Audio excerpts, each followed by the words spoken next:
Jeannie Cho Lee is a master of wine, a wine critic, and wine journalist. She was born in South Korea, schooled in public policy in the United States at Harvard, and now lives and works in the wine business in Hong Kong.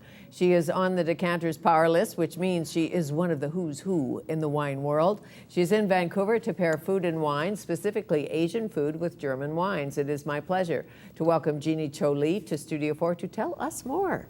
Thank you. Thank you for having me. Nice to meet you. So you're living in Hong Kong for how long? 18 years. Mm-hmm. Yes. And when did you first get interested in wine? I spent about a year at Oxford University, and during that time, when I was about 19, I was able to travel through Europe, and really, I loved food, and so I realized there was this wonderful beverage that could really enhance your meal and experience, and I was hooked since then. Me too. Me too, although I didn't grow up in a family who drank much wine. Oh, I didn't either. They had like cocktails, but they didn't really have wine on the table. And yet it seems, what dinner is really complete without a glass of something? But you went to Harvard, studied public policy at Harvard, Oxford. Yes. Did you have a plan to have a career in another area? Not at all. Not at all? Well, not in wine, for sure. It was just not on the agenda because I didn't see, especially knowing that I was going to settle down back in Asia, that there would be a profession unless you were selling wine. And that was something I didn't want to do. So I became a commentator, a writer, but not focusing on wine initially. And by the time '97 came around, there was a real wine, a mini wine boom. Yes. And then the financial crisis happened. Right. So there was a kind of pulling back of the interest in wine. But then starting from 2000 until now, there's been a genuine growing interest. Very much so, and some wonderful sellers about I hear tell. So, Master of Wine, what does it mean? It's a title that is given by the Institute of Masters of Wine, founded in the 50s in the United Kingdom. And I guess it's always been known as a title that's very difficult to achieve because there's less than 300. The exam is 4 days long. More people fail than pass. Right. And I became lucky. Well, I doubt that, but I think you're probably terribly talented. But what do they test? To become a sommelier or a master of wine? What are they looking for? Your nose? There is a master sommelier, which is a different qualification. And the sommelier is more focused on service.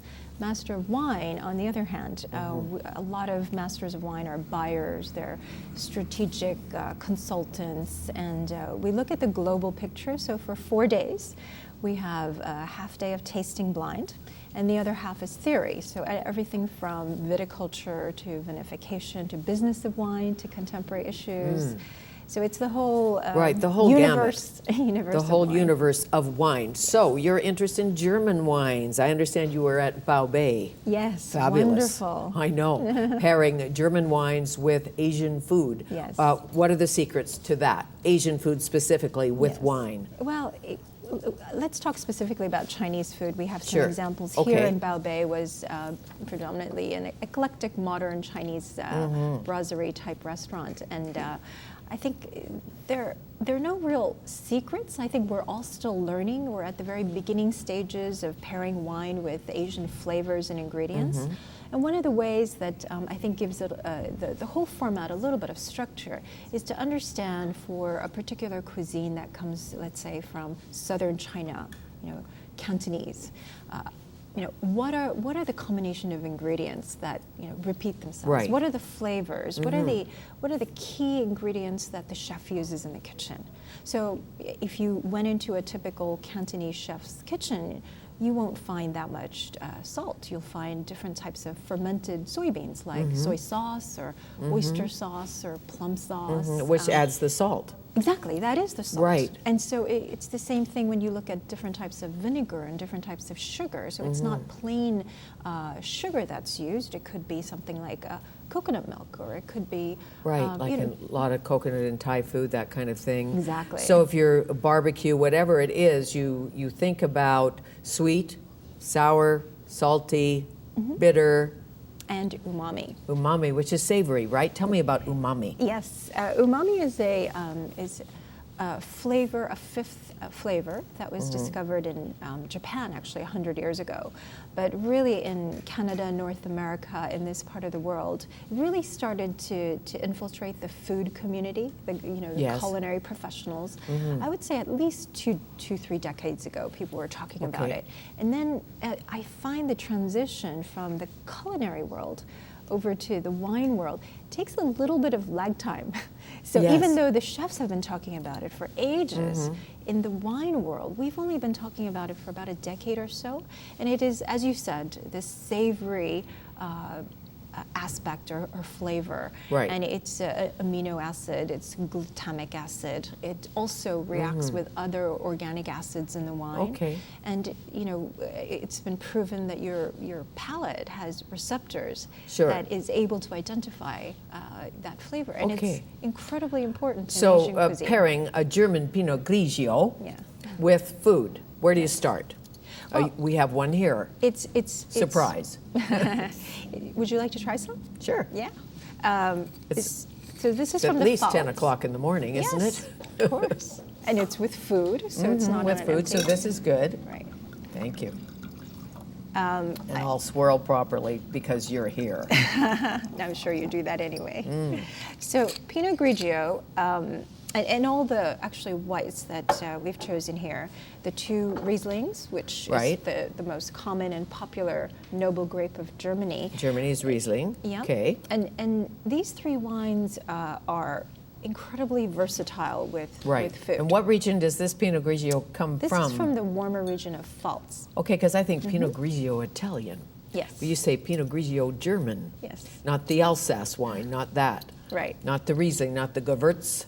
Yes, I think as a style, this Pinot Grigio probably falls somewhere between Alsace and northern Italy, because it's not as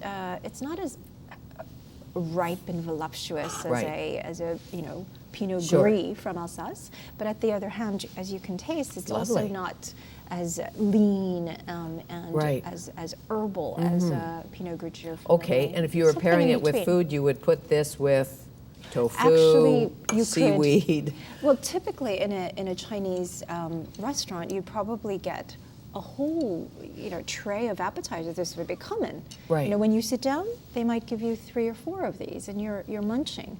And one of the most important things, and the reason why German wines work so well, is because, like, this Pinot Grigio has this wonderful acidity, and especially this particular style from the Pfalz has these, fresh herbal flavors, right? Like cilantro, dill. Okay, parsley, so herbal flavors. herbs. I know Vikram Vij. I don't know if you had a chance to go to Vij's. No. It's Indian, and it's wonderful food. And he often pairs Rieslings with Indian food, with the curries. Hope I'm right about that, but it seems to me that's one of the pairings. Yes, and the key component I would emphasize in all these wines is the fact that they have wonderful acidity. And so that secret. Right, high acidity is a real key factor in making sure that you can have it with these small anchovies with peanuts, or the seaweed, or this pressed tofu, or the bamboo shoots. I mean, it really is versatile. It looks so healthy. It looks like breakfast to me. No, but it is. This food is so good for us. Right. Then you pair it. You get the right acidity in the German wine, and you've got a deal. So many people drink beer with Chinese food. North Americans. Yes. Yes. So if you turning it up just a notch, you go to. Tell me about the 2 Rieslings. Well, they're slightly different styles. So here you've got Selbach Riesling, and this has a little bit of residual sugar. So right at the finish, what you'll feel is a bit of sweetness, but nothing overt. And Tesch is really well known for making very dry styles. Okay, and it's called Riesling Unplugged. Tesch. And there's 2 Tesches and screw caps, I'm noticing. And one of the other things to point out about the German wines that you'll see on the in a lot of the shops these days is that it's no longer these Baroque letters and long names. That you have these stylish modern wines. Sure. Well, Germany, a country always ahead of the pack, often ahead of the pack. So if somebody's going to be stylish, they're probably walking around Munich.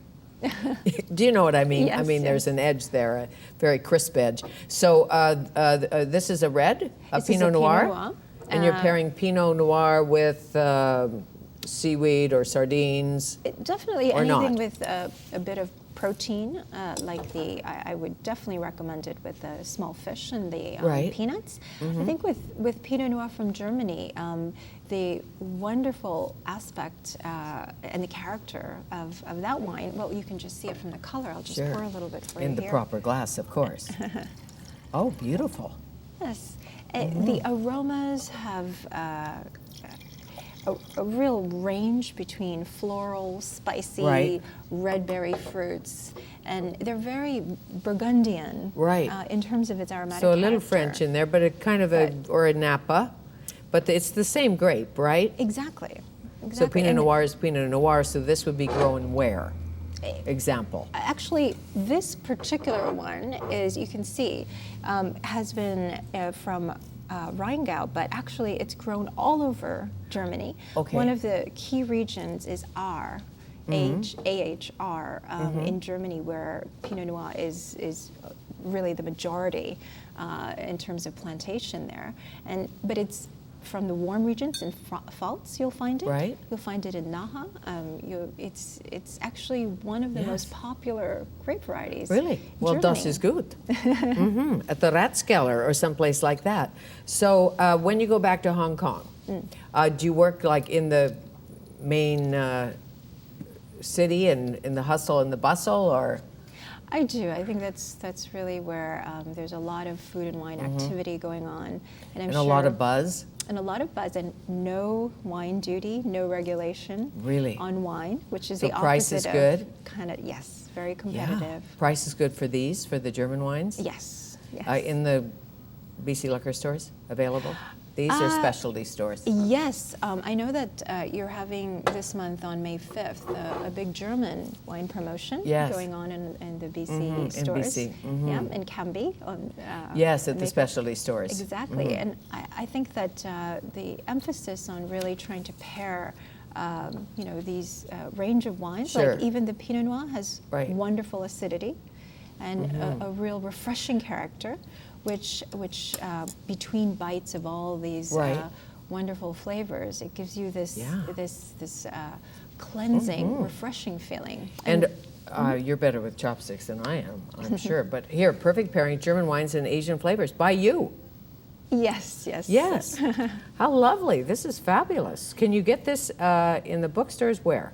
Because this is it's- about Singaporean cuisine, Thai about cuisine. 8 different cuisines of Eight different Asia. cuisines of Asia. Yes. Japanese cuisine, pairing wine with sushi. Absolutely. And you can get this through the GermanWineCanada.com.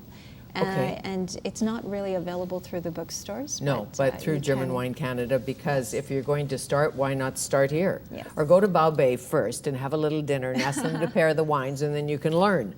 Why not? Absolutely. Oh, nice to meet you. Nice to meet you. Thank you. Thank you very much. Jeannie Cho Lee, she is a wine expert, a wine educator, and a wine journalist.